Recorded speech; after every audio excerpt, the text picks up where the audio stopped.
se comunican con amigos y familiares. Imagino el domingo de tarde, por ejemplo. En algún momento alguien les puede preguntar, bueno, ¿qué estuviste haciendo el domingo de mañana? Y ustedes se han pasado buena parte de la mañana aquí.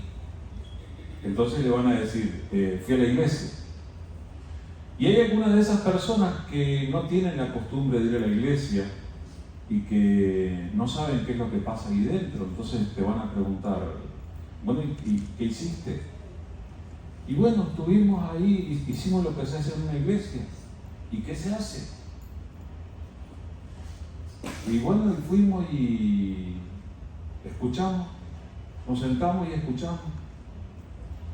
Y ahí estuvimos y escuchamos. Primero escuchamos abajo, luego escuchamos más arriba. Y ahí estuvimos. ¿Es esa la experiencia que tenemos aquí?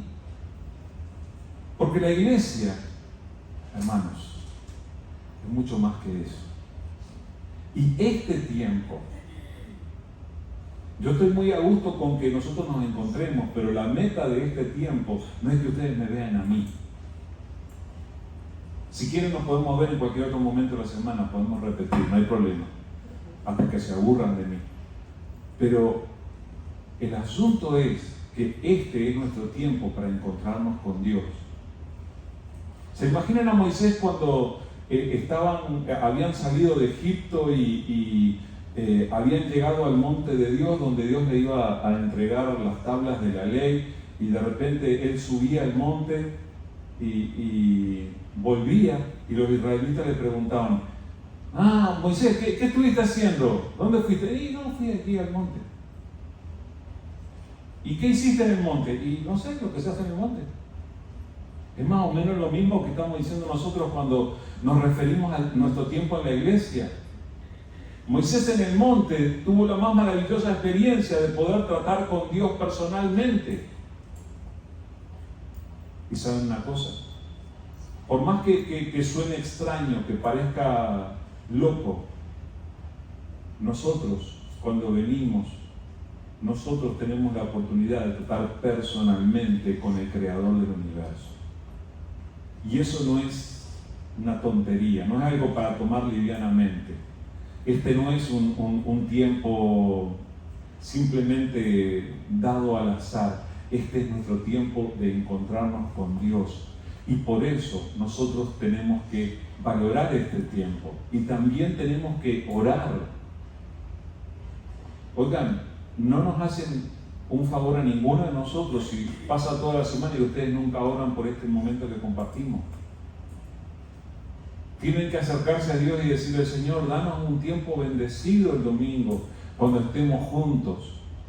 Que las canciones nos edifiquen, que la lectura de la palabra nos haga bien, que al meditar en tu palabra abramos los ojos para entender lo que no habíamos entendido antes. Necesitamos orar para que el Señor nos edifique.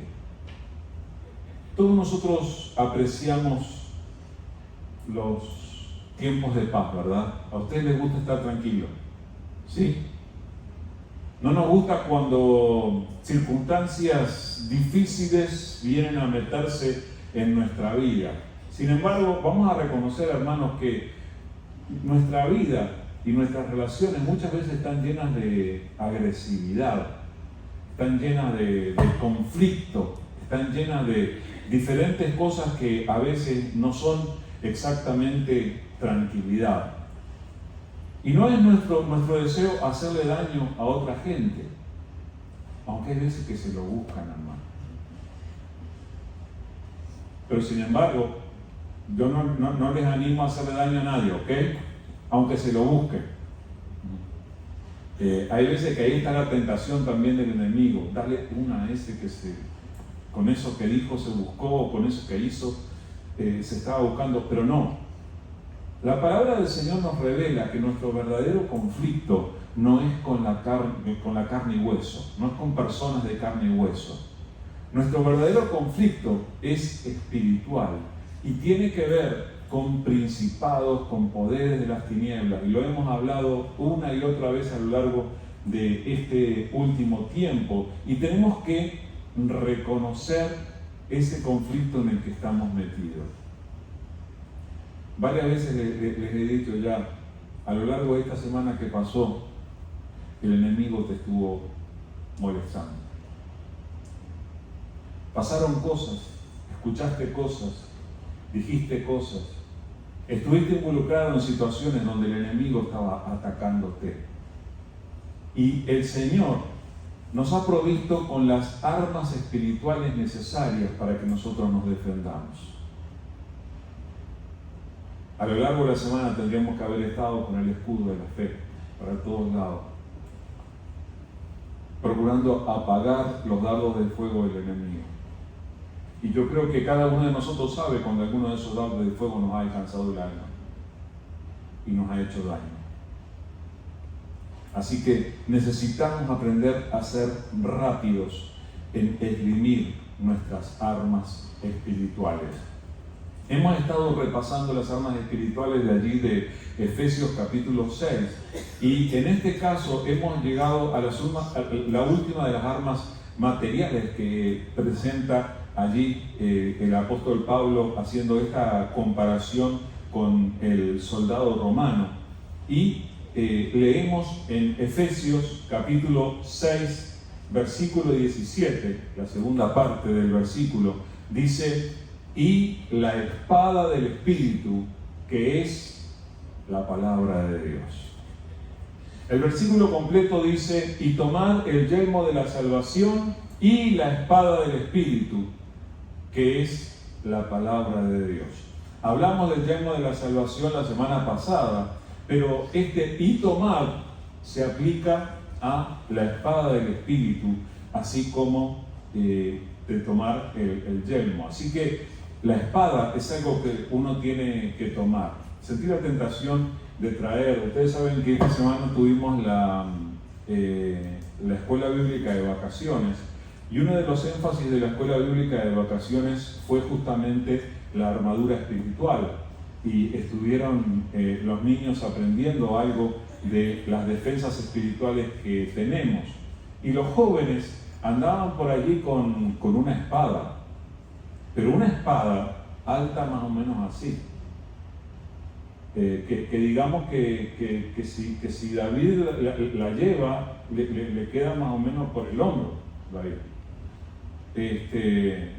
Y una espadona, y yo me ponía a pensar, pero pensar que las espadas que los soldados antiguos llevaban eran así, eran grandes y eran pesadas.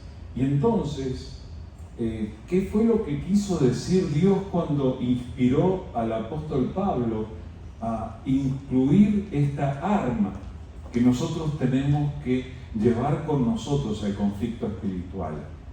Tenemos que llevar la espada del Espíritu. Y en este caso, yo dividí el tema de acuerdo a cómo está presentado allí en el versículo. Y en primer lugar, nos habla de la espada. Es la espada. Ustedes saben lo que es una espada, ¿verdad? Una espada sirve ¿para qué? ¿Saben que una espada sirve para hacerle daño a gente? Es un arma, ¿verdad? No es lo mismo que un cuchillo, que el cuchillo sirve para cortar el filete cuando uno va a comer. Pero la espada fue diseñada justamente como un arma de combate en la que uno se enfrentaba a un contrincante que quiere de alguna manera oponerse, y entonces uno lucha con la espada en contra del otro. ¿Por qué nosotros necesitaríamos un arma espiritual que pueda compararse con una espada? Si nosotros sabemos que el Señor Jesús nos dijo que son bienaventurados los pacificadores. Nosotros no somos llamados a hacerle daño a la gente. ¿Cómo es esto de andar por la vida con una espada, siendo que nosotros somos llamados a ser sanadores, restauradores, reconciliadores? El hecho es que tenemos que tomar conciencia de que tenemos que llevar la espada Porque estamos rodeados de enemigos espirituales que no están jugando, que procuran realmente hacernos daño. A ver si podemos recordar cómo oraba el Señor Jesús. Estas son palabras de Juan capítulo 17. En Juan 17 está escrita la oración larga que Jesús hizo cuando fue al huerto de Getsemaní, momentos antes de ser arrestado para luego ser condenado y ir a la cruz por nosotros. Él oró y oró por nosotros. Y miren cómo oraba. Juan 17, del 11 al 19 dice: y ya no estoy en el mundo, mas estos están en el mundo, y yo voy a ti. Padre Santo, a los que me has dado, guárdalos en tu nombre, para que sean uno, así como nosotros. Cuando estaba con ellos en el mundo, yo los guardaba en tu nombre. A los que me diste, yo los guardé, y ninguno de ellos se perdió, sino el hijo de perdición, para que la Escritura se cumpliese. Pero ahora voy a ti y hablo esto en el mundo, para que tengan mi gozo cumplido en sí mismos. Yo les he dado tu palabra, y el mundo los aborreció, porque no son del mundo, como tampoco yo soy del mundo. No ruego que los quites del mundo, sino que los guardes del mal. No son del mundo, como tampoco yo soy del mundo. Santifícalos en tu verdad. Tu palabra es verdad. Como tú me enviaste al mundo, así yo los he enviado al mundo. Y por ellos yo me santifico a mí mismo, para que también ellos sean santificados en la verdad.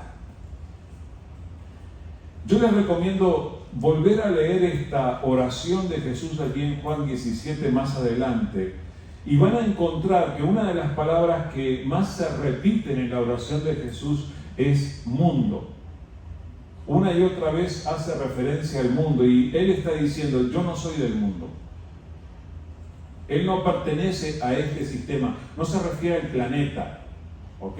No se refiere al planeta Tierra, no está hablando de extraterrestres, pero se está refiriendo de no pertenecer al sistema del mundo que está bajo el gobierno del príncipe de la potestad del aire, el cual es Satanás.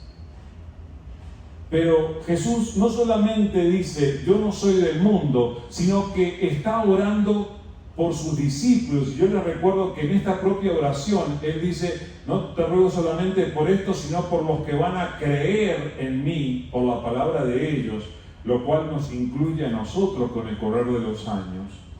Y entonces Jesús está orando por nosotros, y estas palabras se nos aplican.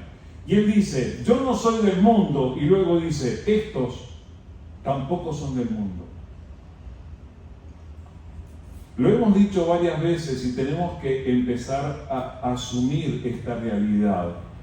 Está bien, podemos sentirnos más o menos a gusto en donde estamos, pero este no es nuestro destino final. Nosotros estamos rumbo a nuestro hogar, y nuestro hogar no es aquí. Nosotros no pertenecemos a este mundo. Jesús dijo 2 veces, completa la frase: no soy del mundo, no son del mundo, refiriéndose a nosotros, como tampoco yo soy del mundo. Jesús lo dijo con mucha claridad. Ahora, en el mundo, si vamos a pensarlo bien, nosotros tratamos de caerle bien a la gente, ¿verdad? Usted trata de que la gente lo trate bien, usted se viste correctamente, hasta perfume se pone para caerle bien a la gente. Pero ¿sabe una cosa? Lo que dijo Jesús: el mundo los aborreció. No quiero asustarte, pero el sistema espiritual del mundo en el que vivimos no tiene a los hijos de Dios como favoritos. Sí, somos buena gente. ¿Qué le hicimos? ¿Qué daño le hemos hecho a nadie? Tendrían que aplaudirnos, tendrían que recibirnos con las puertas abiertas en todas las ciudades del mundo, en todas las comunidades, en todas las relaciones. Sin embargo, lo que dice la palabra y el propio Jesús orando por nosotros, le pide al Padre que nos proteja, que nos cuide. ¿Por qué? Porque el mundo los aborreció. Yo les he dado tu palabra y el mundo los aborreció porque no son del mundo. Si tú eres un hijo de Dios, si tú creíste en Jesús, si Jesús es tu Salvador, tú eres diferente a todas las personas que no tienen a Jesús en sus vidas. Y el sistema del mundo nos aborreció. ¿Y saben qué? Esa es una razón más que valedera para andar con una espada. Porque estamos en guerra. Estamos en medio de un conflicto. La palabra dice en 1 Juan 5:19, sabemos que somos de Dios y el mundo entero está bajo el maligno. ¿Se dan cuenta de la diferencia? Nosotros de Dios, pero el mundo entero está bajo el maligno. Ustedes miran las noticias, hermanos, se enteran de las cosas que pasan. ¿Saben que en Francia, por ejemplo, se están peleando horriblemente, está muriendo gente en conflictos que se pelean con la policía y hay muchas cosas? El mundo está tan loco. ¿Saben por qué? El mundo entero está bajo el maligno. Y abunda la maldad. Entonces, en este mundo malo, en este mundo oscuro, en este mundo lleno de agresividad, especialmente para con los hijos de Dios, nosotros tenemos que andar portando la espada de Dios. Ahora, es la espada, pero al mismo tiempo es la espada del Espíritu. Tomad la espada del Espíritu. ¿Qué nos dice eso? ¿Sabe? Esto está diciéndome que la espada no es mía. Si yo voy a andar con la espada por la vida, no voy a andar con mi espada, sino que voy a andar con la espada que le pertenece ¿a quién? La espada del Espíritu. Es una referencia al Espíritu Santo de Dios. Es una espada muy especial. Es una espada espiritual que le pertenece al Espíritu Santo.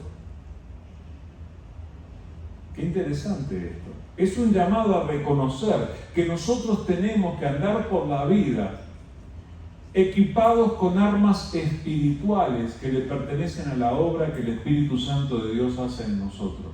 La palabra de Dios nos revela que cada persona que cree en Jesús, que recibe a Jesús como su Salvador, como el Señor de su vida, recibe también el Espíritu Santo de Dios que empieza a obrar en nosotros.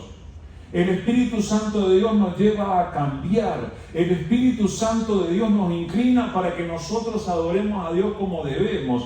Y hay muchas cosas en la vida del cristiano que solamente pueden ser producidas por la obra del Espíritu Santo de Dios en nosotros. Y entre esas cosas está el portar su espada. ¿Saben qué hizo Dios con su espada? Con su espada creó el universo. Ni más ni menos. Así de poderosa es la espada de Dios. Con su espada Dios enseñó y enseña su voluntad. Desde la antigüedad Dios ha estado dando a conocer sus propósitos, sus valores y su voluntad, y lo hace con su espada. Con su espada Dios le señala a su pueblo el camino en que debe andar. Y si quieres tomar buenas decisiones en la vida, vas a tener que dejar que el Señor te indique el camino con su espada. Con su espada Dios defendió y defiende a sus hijos y pone en fuga a sus enemigos. Dios nos ha concedido andar por la vida llevando su propia espada. Porque si hablamos del Espíritu de Dios, estamos hablando de Dios mismo. Dios nos ha entregado sus armas para que nosotros andemos por la vida. Así que tenemos que tomar la espada del Espíritu, Pero luego el versículo dice, la espada del Espíritu, que es la palabra de Dios.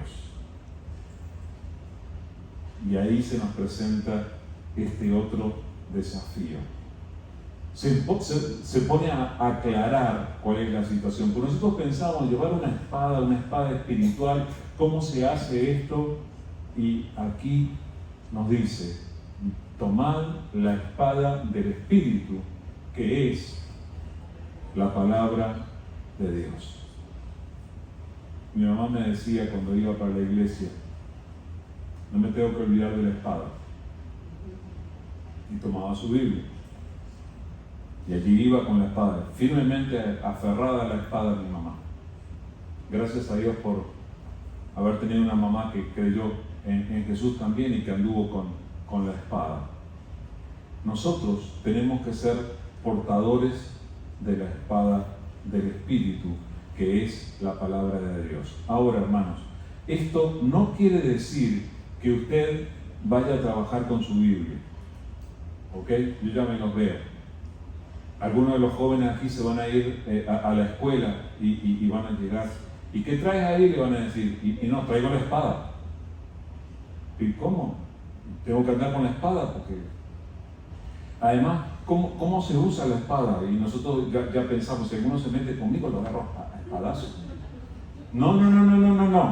No se trata de eso. No se trata de una cuestión material, sino que se trata de aplicar y utilizar la palabra del Señor. Ahora, nosotros podemos tener extremos en esto. Muchas veces nosotros somos conocidos, los cristianos, como aquellos que tantas veces decimos, la Biblia dice. La gente alrededor ya sabe, nuestros conocidos saben que nosotros aceptamos la Biblia como la palabra de Dios, y entonces saben que le vamos a andar recordando a la gente que la palabra de Dios dice tal y cual cosa. ¿Por qué? Bueno, porque justamente estamos en reuniones como esta en las que una y otra vez citamos la palabra de Dios y nos recordamos unos a otros qué es lo que la palabra dice, y sí, tiene que ser así. Ahora, yo quiero hacerles una advertencia, hermano. Yo estaba mirando esta espada con la que estaban los jóvenes en la escuela bíblica de vacaciones, y mi esposa sabe esto. Si yo llego a andar con la espada, soy capaz de hacerle daño a mucha gente y hacerme daño a mí mismo enseguida, así. Porque soy medio torpe, ¿saben? Yo con un tenedor puedo hacerme daño. La otra vez estaba cortando pan para hacerme una tostada y hice una rebanada de dedo bastante importante. Sí, todavía tengo la cicatriz por ahí. Las personas como yo tenemos que tener cuidado con las cosas afiladas. Y con aquella espadona grandísima, yo me imagino sacarla solo de la vaina hubiera sido peligrosísimo. Para uno poder utilizar una espada, uno tiene que tener entrenamiento. Los soldados romanos y todos los soldados de la antigüedad que utilizaban espadas en sus combates no iban al campo de batalla sin haber practicado el uso de su espada. Si van sin practicar, los primeros en salir lastimados hubieran sido ellos. Pero la palabra tenemos que aprender a practicarla bien para poder aplicarla a nuestras vidas y a la vida de los demás. ¿Saben lo que pasa cuando no aplicamos bien la palabra? Hay veces que le podemos llegar a meter un versículo, citar un versículo en una relación que a veces no corresponde. Y hay veces que terminamos avergonzando a la palabra y avergonzando al Señor y avergonzando a la iglesia en lugar de utilizar bien la palabra del Señor como corresponde y llevar en el nombre de Jesús y conforme a su dirección su palabra para producir un resultado para Dios. ¿Entienden lo que digo? Hay veces que nosotros podemos saber que sí tenemos que compartir la palabra con la gente, pero cuidado, necesitamos el entrenamiento, necesitamos dejar que Dios nos capacite para hacerlo bien. Dice en 2 Timoteo 2:15, Pablo le decía a Timoteo, procura con diligencia presentarte a Dios aprobado como obrero que no tiene de qué avergonzarse, que usa bien la palabra de verdad. La palabra de verdad hay que utilizarla bien. ¿Estás entrenado en la palabra? ¿Cómo calificarías tu destreza en el uso de la palabra? ¿Qué conoces de la Biblia? ¿Sabes buscar en los libros de la Biblia? Si yo ahora te digo, busca Habacuc 2:4, ¿lo encuentras así inmediato? ¿Conoces detalles de la Biblia? ¿Cuántos libros tiene? ¿Qué estilos literarios hay en la Biblia? ¿Dedicas un tiempo en la semana para meditar en la palabra del Señor? Hermanos, no es una cuestión académica nada más, pero tenemos que aprender a utilizar bien la palabra del Señor. Y no es algo que tenga que ser tomado livianamente. Porque la palabra del Señor merece mucho respeto. Dice en Hebreos capítulo 4, y nos vamos a detener un poco en estos versículos para meditar en ellos. Hebreos 4, versículos 12 y 13, dice: porque la palabra de Dios es viva y eficaz, y más cortante que toda espada de dos filos, y penetra hasta partir el alma y el espíritu, las coyunturas y los tuétanos, y discierne los pensamientos y las intenciones del corazón. Y no hay cosa creada que no sea manifiesta en su presencia. Antes bien, todas las cosas están desnudas y abiertas a los ojos de aquel a quien tenemos que dar cuenta. La palabra de Dios es descrita por la propia palabra para que nosotros entendamos. Y qué interesante que cuando se describe la palabra de Dios, se la describe de la misma manera que Pablo la describía aquí en Efesios 6. Dice: y tomad la espada del Espíritu, que es la palabra de Dios. Compara la palabra con la espada, y allí en Hebreos dice: la palabra de Dios es más cortante que toda espada de dos filos. Otra vez, la palabra comparada con una espada. Los hijos de Dios accedemos a una información privilegiada de parte de Dios. Cuando fueron escritas esas palabras de la carta a los Hebreos, lo que se estaba tratando era de establecer la importancia, la autoridad que tiene la palabra del Señor. Nosotros recibimos de Dios una revelación que la mayoría del mundo no ha entendido. Una revelación es algo que estaba oculto y que luego se quita todo lo que no permitía verlo para que uno lo pueda ver con claridad. Por medio de la palabra del Señor nosotros logramos entender cosas que no pueden entenderse de otra manera. Ahora, vamos a pensar en este texto por un momento. Nos dice que la palabra de Dios está viva. La palabra de Dios está viva. La palabra de Dios no está muerta. La palabra de Dios está viva. Muchos de nosotros podemos leer muchas cosas. Está un poco en desuso hoy en día utilizar libros de papel. Cada vez veo menos gente leyendo libros de papel. Todavía existen, hermanos, por lo que no saben, hay libros de papel. Es una cosa que hay letras escritas allí, palabras. Pero cada vez utilizamos más medios digitales y leemos incluso libros. Podemos leer un montón de cosas, pero por ejemplo tú lees las noticias. Las noticias tienen la capacidad de informarte acerca de cosas, pero una noticia no va a cambiar tu vida. La noticia es una palabra muerta, pero la palabra de Dios está viva.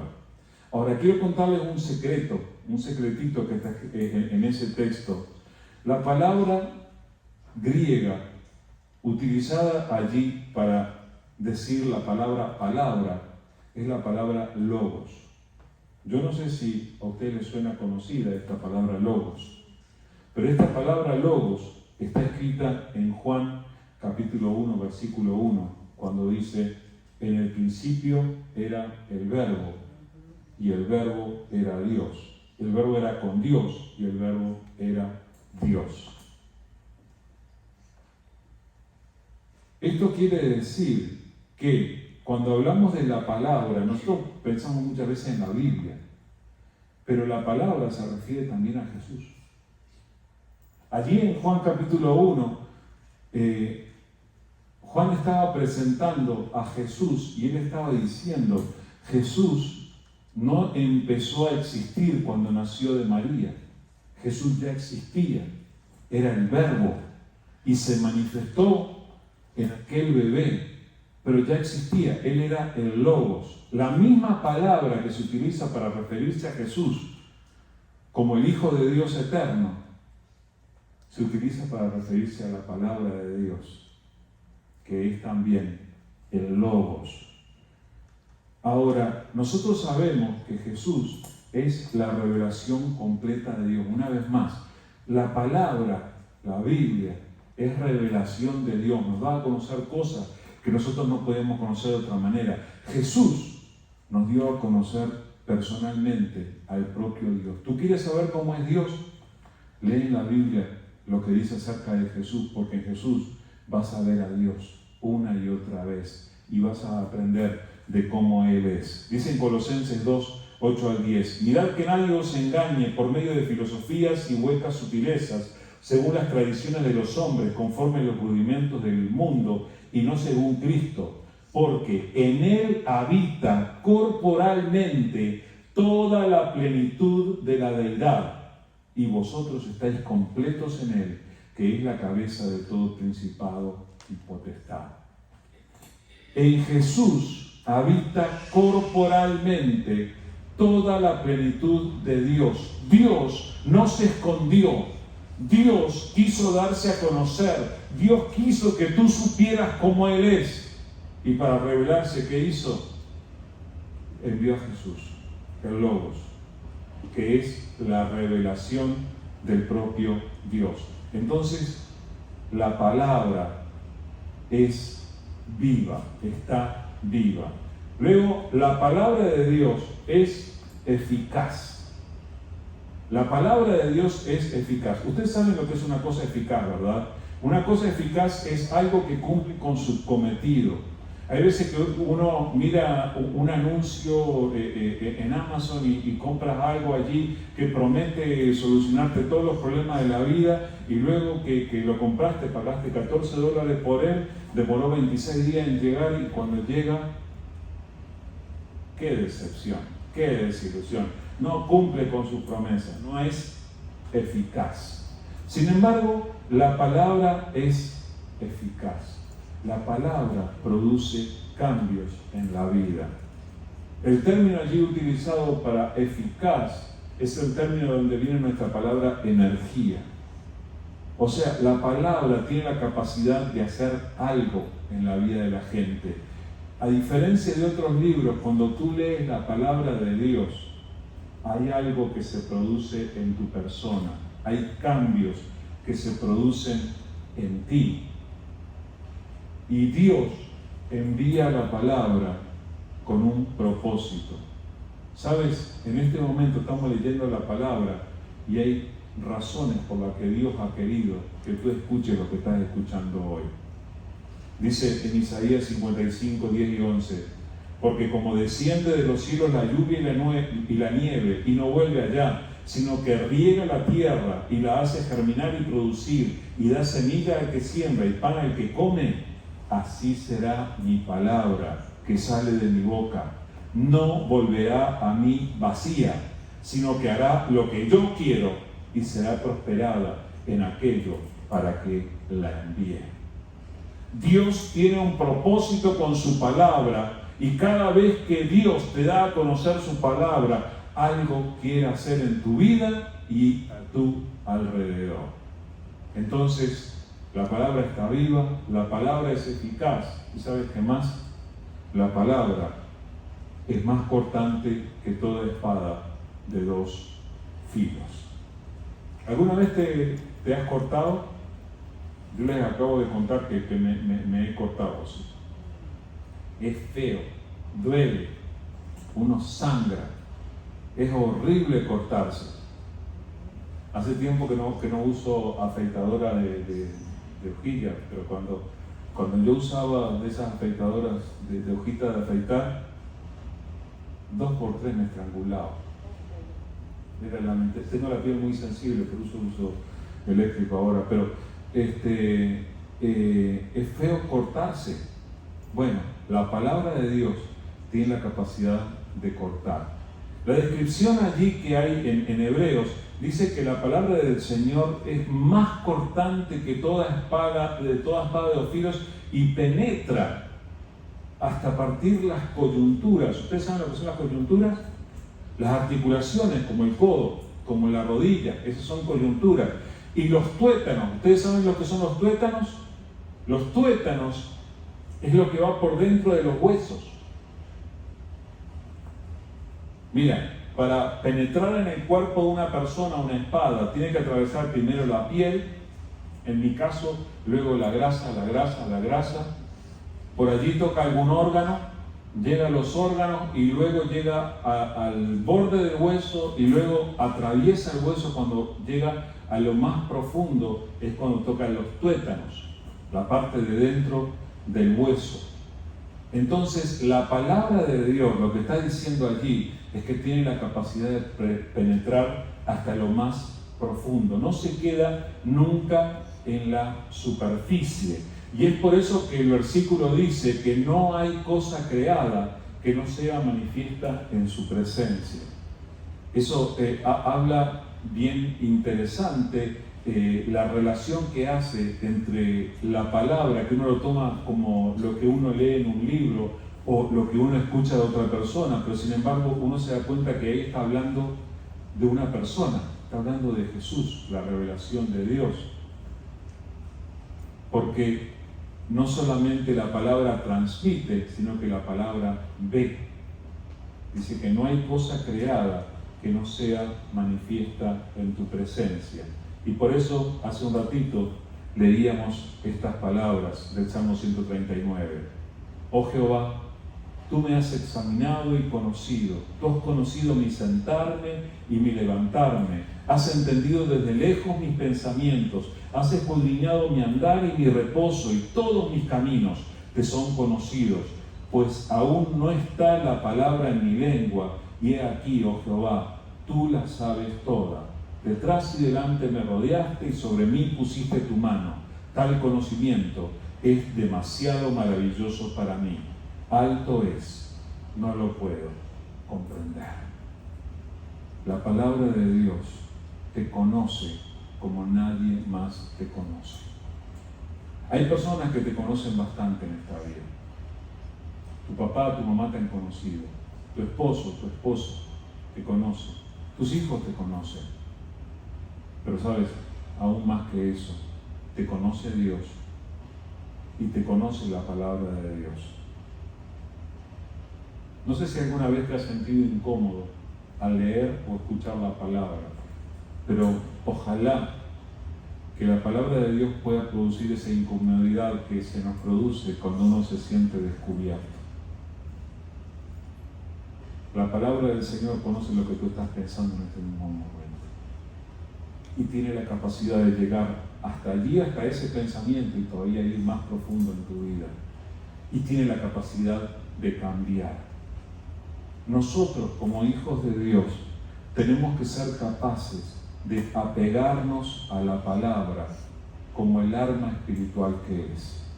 Hermanos, nunca se olviden de que cuando el propio diablo vino a tentar a Jesús, Jesús lo puso a correr diciéndole 3 veces: escrito está. Utilizó la palabra de Dios como arma y Satanás salió huyendo. En tus conflictos espirituales tienes que apegarte a la palabra de Dios. Tienes que tomar la palabra de Dios. Tienes que aprender a usarla tienes que acercarte todos los días a la palabra de Dios. Tienes que memorizar la palabra de Dios y tienes que obedecerla en tu vida para que Dios haga las cosas que Él quiere hacer. Dios está poniendo su espada en tus manos para que tú puedas enfrentar el conflicto espiritual. Vamos a orar. Amado Dios, te damos muchas gracias, Señor. Gracias por darnos este tiempo en el que podemos acercarnos con humildad a ti, Señor, y tú sabes cómo somos. Nos conoces mejor que nadie, Señor, y sabes en qué cosas todavía tenemos que cambiar, en qué cosas tenemos que crecer. Señor, en este momento nos acercamos a ti con humildad, pidiéndote que nos ayudes a usar mejor la espada que tú nos estás dando. Señor, queremos reconocer el poder y la importancia de tu palabra en nuestras vidas. Señor, perdónanos porque a veces hemos sido negligentes, Señor. A veces hemos descuidado nuestro entrenamiento de tu palabra, hemos descuidado nuestro uso de la palabra. Y Señor, por favor, ayúdanos. Queremos aprender a utilizar bien tu palabra. Queremos beber, queremos alimentarnos de tu palabra todos los días, Señor. Y ayúdanos para que los días de reunión seamos alimentados, pero cuando no hay reunión, que podamos venir a tu palabra también y podamos aprender de ella y podamos dejar que tu palabra transforme nuestros pensamientos y que tu palabra nos emocione, que tu palabra despierte preguntas en nosotros, que tu palabra nos transforme, Señor. Señor, ayúdanos a dejar que tu palabra toque nuestras vidas cada vez más. Y Señor, ayúdanos a dar fruto de tu palabra. Y también, Padre, úsanos para que podamos darle de tu palabra a otras personas que la necesitan. Úsanos, Señor, para que otras personas puedan escuchar tu voz por medio de tu palabra a través de nosotros. Y que podamos ser tus enviados, tus mensajeros, para que tu palabra pueda llegar a otros y de esa manera la oscuridad que afecta la vida de otras personas pueda huir cuando tu palabra llega al corazón, a la mente, al alma de otras personas. Gracias te damos, Señor. Gracias por hablar a nuestros corazones. Señor, no permitas que andemos por la vida como si tú no nos dirigieras la palabra. Señor, concédenos andar por la vida siendo conscientes de que escuchamos tu voz, nuestro Creador, nuestro Salvador. Gracias por hablarnos, Señor. Ayúdanos a vivir con temor de ti, sabiendo que tú nos hablas y que nos renuevas. Haznos buenos administradores de esta palabra tuya que tú nos das. Señor, bendice la vida de cada uno de los que estamos aquí delante de ti, Padre. Tú conoces nuestras necesidades, nuestros quebrantamientos, nuestros problemas, nuestras preguntas. Padre, en el nombre de Jesús, queremos rogar que tú intervengas en nuestras vidas, que tú visites nuestros hogares, que tú te hagas presente en cada una de nuestras relaciones, Señor, y que podamos alegrarnos en ti. Padre, todo lo ponemos en tus manos y te rogamos que también tú nos edifiques como iglesia y que tú cumplas el propósito que tienes para nosotros como iglesia y que nos permitas dar fruto abundante para ti. Señor, levanta el testimonio de tu iglesia y que cada vez más personas lleguen a conocerte y a profundizar en su relación contigo, utilizándonos a nosotros, Padre. Gracias, Señor. A ti te damos toda gloria y toda alabanza en el nombre de Jesús. Amén. Bueno, muy bien. Muchas gracias por compartir este tiempo, hermanos, y espero que de aquí salgamos desafiados a profundizar cada vez más en la palabra. Quería decirle algo con respecto al miércoles. Estamos teniendo como el verano diferentes experiencias el miércoles, y el miércoles vamos a tener otro de esos tiempos de familia. que vamos a venir para relacionarnos. Va a haber comida, hasta donde yo sé, han prometido hamburguesas y chorizos y no sé qué más. Así que hay que venir y hay que compartir juntos y van a haber juegos para los niños y bueno, espero que vengan y que compartan el miércoles desde las 6 de la tarde. Ahí no va a importar el idioma, en español, en inglés, vamos a estar compartiendo. Eso es miércoles. Y el domingo que viene tenemos el estudio bíblico como siempre. Yo les pido que oren especialmente por el domingo. Vamos a celebrar la Cena del Señor. Entonces les animo a que participen, que vengan. Vamos a celebrar la Cena del Señor juntos. Así que va a ser una reunión especial. Ustedes saben que la Cena del Señor es algo que tenemos que obedecer. Es una de esas cosas que el Señor dijo, esto haced. Entonces, en obediencia a Él, lo vamos a hacer y entonces les animo a participar y compartir juntos la celebración de la Cena del Señor. Esa es nuestra agenda para esta semana y por supuesto seguimos en contacto y vamos a tratar de apoyarnos y bendecirnos unos a otros como siempre. Que el Señor les bendiga, hermanos, que tengan una muy buena semana.